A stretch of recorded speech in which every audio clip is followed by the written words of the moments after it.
Welcome everyone, I am doctor Nisha Singh. आज की अपनी इस वीडियो में मैं डिस्कस करूंगी वाटर सिस्टम के मेटास्टेबल कर्व को। इससे पहली वीडियो में हमने phase diagram of water system को समझा था, फेज रूल और उससे रिलेटेड डिफरेंट टर्म्स को हमने अंडरस्टैंड किया था कि फेज क्या है, कंपोनेंट क्या है, what is degree of freedom. इन सबके साथ साथ हमने वाटर सिस्टम में हर एक इक्विलिब्रियम कंडीशन में डिग्री ऑफ फ्रीडम की कैलकुलेशन की थी with the help of phase diagram. तो उसी फेज डायग्राम के एक रिमेनिंग पार्ट को यहाँ पर मैं डिस्कस कर रही हूँ, विच इज मेटास्टेबल कर्व। इस मेटास्टेबल कर्व को समझने के लिए हमें पहले समझना पड़ेगा what is metastable equilibrium. Metastable equilibrium एक ऐसी इक्विलिब्रियम कंडीशन है जो अपने आप में स्टेबल होती है, लेकिन अगर उस कंडीशन में कोई डिस्टरबेंस क्रिएट किया जाए तो वो कंडीशन एक अनस्टेबल कंडीशन की फॉर्म में कन्वर्ट हो जाती है। तो पहले इसका स्टेटमेंट देख लेते हैं कि what is metastable equilibrium. It is an equilibrium which in itself is stable but becomes unstable on being disturbed by stirring or by adding a piece of solid phase is known as metastable curve। यानी एक ऐसा equilibrium जो अपने आप में stable है, लेकिन कब तक स्टेबल है? जब तक हम उसकी कंडीशन में कोई डिस्टरबेंस क्रिएट नहीं कर रहे हैं। अगर उसकी कंडीशन में कोई भी डिस्टरबेंस क्रिएट किया जाएगा, एग्जाम्पल के लिए स्टरिंग या फिर adding a piece of solid phase, यानी किसी सॉलिड सब्सटेंस को अगर उसमें ऐड कर दिया जाए, तो उस कंडीशन में वो जो इक्विलिब्रियम है वो डिस्टर्ब हो जाएगा। तो ऐसे इक्विलिब्रियम को हम कंसिडर करते हैं मेटास्टेबल इक्विलिब्रियम की फॉर्म में। अब इसको समझते हैं कि इसका मतलब क्या है। मान लीजिए एग्जाम्पल के लिए, अगर हमारे पास लिक्विड वाटर है, if we are having liquid water, तो इस लिक्विड वाटर के टेम्परेचर को अगर हम 0 डिग्री सेल्सियस में लेकर जाएं, if the temperature is 0 degree Celsius, तो ये लिक्विड वाटर कन्वर्ट होता है सॉलिड वाटर की फॉर्म में, जिसको हम कहते हैं आइस, सॉलिड वाटर और आइस। लेकिन मेटास्टेबल इक्विलिब्रियम एक ऐसा इक्विलिब्रियम है जिसमें हम किसी भी लिक्विड स्टेट को सुपर कूल्ड लिक्विड की फॉर्म में कन्वर्ट कर सकते हैं बिना उसको सॉलिड फॉर्म में कन्वर्ट किए हुए। तो जो फ्रीजिंग पॉइंट है हमारे वाटर का, that freezing point is 0 degree Celsius. लेकिन अगर हम अपने लिक्विड वाटर के टेम्परेचर को सडन चेंज करें, बहुत तेजी के साथ इसके टेम्परेचर को डिक्रीज करें, तो ये लिक्विड वाटर कन्वर्ट हो सकता है सुपर कूल्ड लिक्विड वाटर की फॉर्म में। दैट मीन्स अगर हम कंसीडर कर रहे हैं लिक्विड वाटर को और इस लिक्विड वाटर के टेम्परेचर को हम सडन चेंज कर रहे हैं, हम 0 डिग्री सेल्सियस पर इसको कांस्टेंट नहीं कर रहे, हम कर रहे हैं सडन टेम्परेचर चेंज।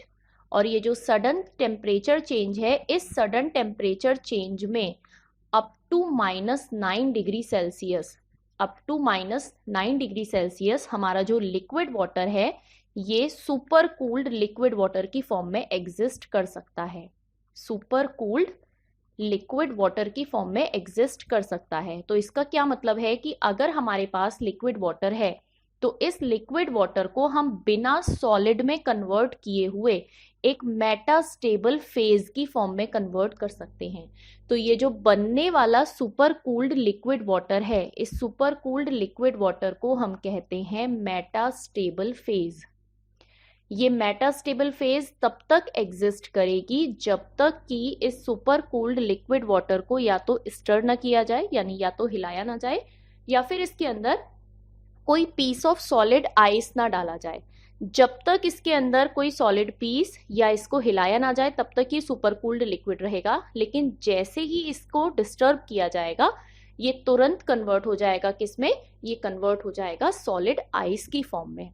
तो दैट मीन्स वहां पर अब हमारे पास फिजिकल स्टेट कन्वर्ट हो जाएगी। लेकिन अगर हम लिक्विड वाटर की बात करें तो ये liquid water phase liquid phase में एग्जिस्ट कर रही है, और जो सुपर कूल्ड लिक्विड वाटर है that also exist in liquid phase, जिसके बीच में कहीं पर भी सॉलिड आइस फेज एग्जिस्ट नहीं कर रही है। इसी को हम कहते हैं मेटास्टेबल फेज या मेटास्टेबल इक्विलिब्रियम। तो अगर हम अपने वाटर सिस्टम के फेज डायग्राम को कंसीडर करें, जिसे ऑलरेडी हम अपनी इससे पहली वीडियो में डिस्कस कर चुके हैं, मैं एक बार उस डायग्राम को ड्रॉ भी कर देती हूँ, एक बार दिखा देती हूँ। ये डायग्राम हमने डिस्कस किया था जिसमें कुछ टेम्परेचर प्रेशर की कंडीशंस के साथ हमारे पास 3 डिफरेंट कर्व थे। तो अगर इसमें हमें मेटास्टेबल कर्व को रिप्रेजेंट करना है तो इस कंडीशन को हम इस तरीके से दिखाएंगे। ये हमारा पहला कर्व, ये हमारा दूसरा कर्व और ये हमारा तीसरा कर्व। ये था हमारे पास triple point O, this one is A, this is B and this is C। जो पोर्शन AOC का है, इस AOC पोर्शन में हमारे पास प्रेजेंट थी सॉलिड आइस, BOC में हमारे पास प्रेजेंट था वाटर और AOB में हमारे पास प्रेजेंट थी वेपर। जो हमारी एक्स एक्सिस है इस पर हमने कंसीडर किया था टेम्परेचर को in terms of degree centigrade. जो हमारी वाई एक्सिस है इस पर हमने कंसीडर किया था प्रेशर को in terms of atmospheric pressure. अगर अपने इस फेज डायग्राम में हमें मेटास्टेबल कर्व को रिप्रेजेंट करना है तो उस मेटास्टेबल स्टेट के लिए हमने कंसीडर किया कि मेटास्टेबल स्टेट हम किसको कह रहे हैं, हम मेटास्टेबल स्टेट कह रहे हैं इस सुपर कूल्ड लिक्विड वाटर को जिसके एग्जिस्टेंस में कहीं भी आइस प्रेजेंट नहीं है। यानी अप टू -9 डिग्री सेल्सियस हमारे पास कौन सी फेज प्रेजेंट है, केवल और केवल लिक्विड फेज प्रेजेंट है, सॉलिड फेज आइस का कोई एग्जिस्टेंस है ही नहीं।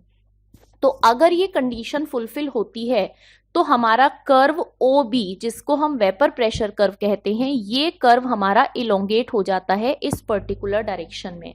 यानी इस कर्व को हम लिख सकते हैं OA'।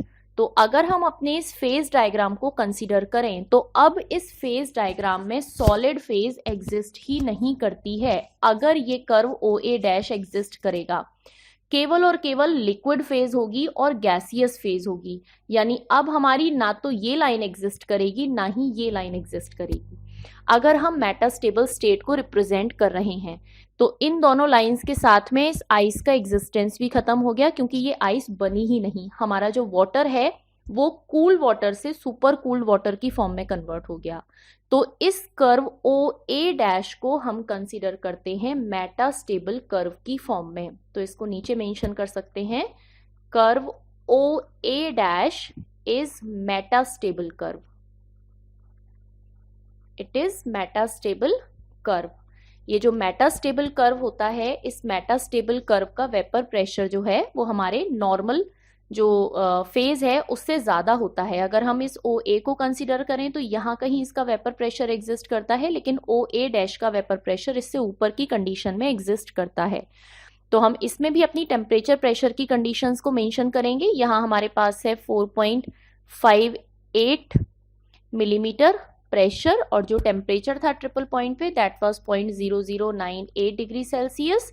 इसके बाद हमारा जो क्रिटिकल पॉइंट था, इस क्रिटिकल पॉइंट को हमने मेंशन किया था at 374 degree Celsius and 218 atmospheric pressure. तो अल्टीमेटली हमारा जो फेज डायग्राम वाटर सिस्टम का है, उसी फेज डायग्राम में हमें एक लाइन एक्स्ट्रा ड्रॉ करनी होती है OA' की फॉर्म में, which is considered as metastable curve. और इस कर्व के अलोंग हमें कैलकुलेट करनी होती है डिग्री ऑफ फ्रीडम।